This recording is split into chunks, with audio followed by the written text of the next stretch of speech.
அன்பு நண்பர்களுக்கு வணக்கம். இன்னைக்கு நம்ம பார்க்க போற ரெசிபி கல்யாண வீட்டில் சர்வ் பண்ற சுரக்காய் ஹல்வா. யாருமே சொல்லி கொடுக்காத சில டிப்ஸ் அண்ட் ட்ரிக்ஸோட இதை எப்படி செய்யறதுன்னு பார்க்கறதுக்கு முன்னாடி நம்ம சேனலை சப்ஸ்கிரைப் பண்ணிடுங்க. குயிக்காக ரெசிபியை பார்க்கலாம்.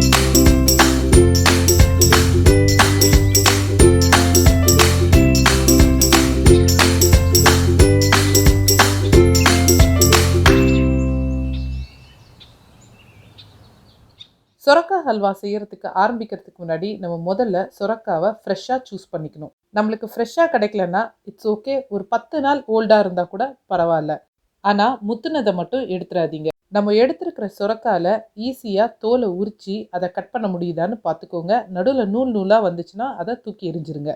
இந்த மாதிரி தோல் உரித்து நடுவில் இருக்கிற மென்மையான பகுதியை நீக்கிட்டு இந்த மாதிரி பெரிய துகள்கள் இருக்கிற கிரேட்டர் சைடை யூஸ் பண்ணி துருவி எடுத்துக்கோங்க.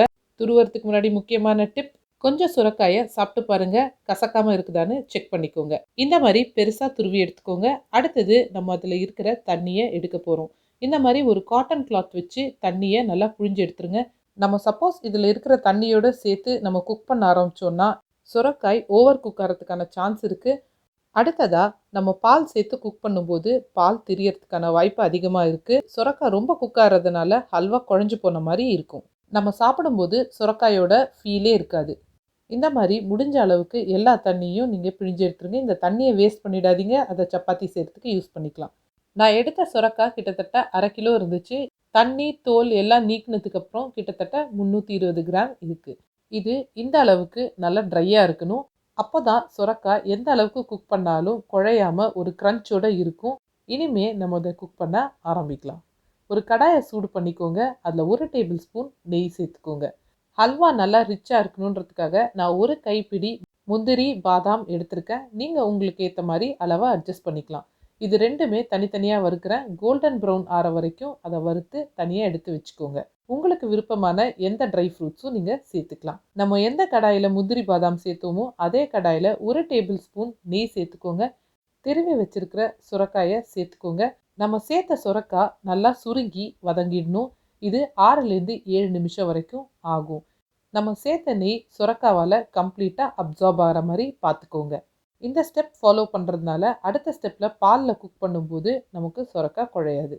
இனிமேல் நம்ம பால் சேர்த்து சுரக்காயை வேக விட்டுடலாம். ஃப்ளேமை மீடியமுக்கும் லோக்கும் நடுவில் வச்சு 10 நிமிஷம் நல்லா வேக விடுங்க.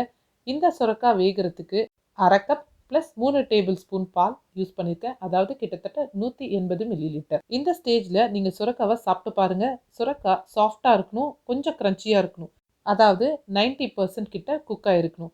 இல்லைனா 1/4 கப் பால் எக்ஸ்ட்ரா ஊற்றி இன்னும் குக் பண்ணுங்கள். இந்த ஹல்வாவுக்கு ரிச்னஸ் கொடுக்க போகிறது பால்கோவா 2 டேபிள் ஸ்பூன் சேர்த்துக்கோங்க. சப்போஸ் உங்ககிட்ட பால்கோவா இல்லைன்னா நீங்கள் ஆரம்பத்திலேயே சுரக்காயை வேக வைக்கிறதுக்கு ஃபுல் ஃபேட் மில்க் யூஸ் பண்ணிக்கோங்க.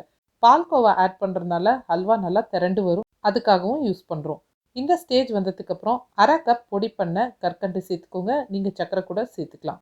நான் சேர்த்துருக்கிற இனிப்போட அளவு கரெக்டாக இருக்கும். உங்களுக்கு இன்னும் தித்திப்பு தேவை அப்படின்னா 2 டேபிள் ஸ்பூன் அதிகம் சேர்த்துக்கோங்க. இனிமேல் இதை மீடியம் ஃப்ளேமில் வச்சு தான் நம்ம குக் பண்ண போகிறோம். ஹையில் வச்சிடாதீங்க. முதல்ல சக்கரை கரைஞ்சி நல்லா தண்ணியாக இருக்கும்.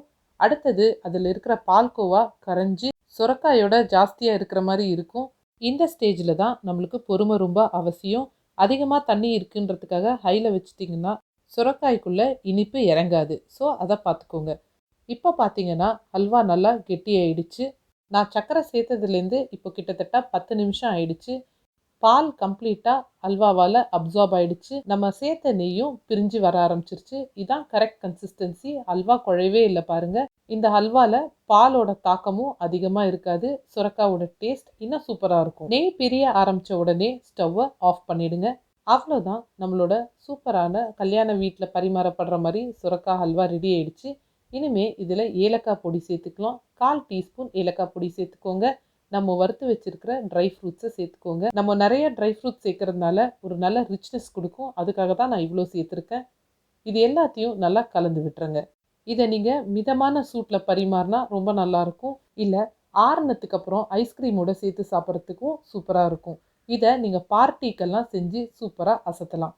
இந்த டேஸ்டி அண்ட் யம்மியான சுரக்காய் ஹல்வாவை கன்சிஸ்டன்சி மாறாமல் கல்யாண வீட்டில் எப்படி பரிமாறுவாங்களோ அதே மாதிரி நீங்களும் உங்கள் வீட்டில் இதை செஞ்சு பார்த்துட்டு உங்களுக்கு கிடைக்கிற பியூட்டிஃபுல்லான காம்ப்ளிமெண்ட்ஸை எனக்கு கமெண்ட்ஸில் சொல்லுங்கள். லைக் பண்ணுங்கள், ஷேர் பண்ணுங்கள், மறக்காமல் சப்ஸ்கிரைப் பண்ணுங்கள். மீண்டும் உங்களை ஒரு அடுத்த பியூட்டிஃபுல்லான வீடியோவில் சந்திக்கிறேன். நன்றி.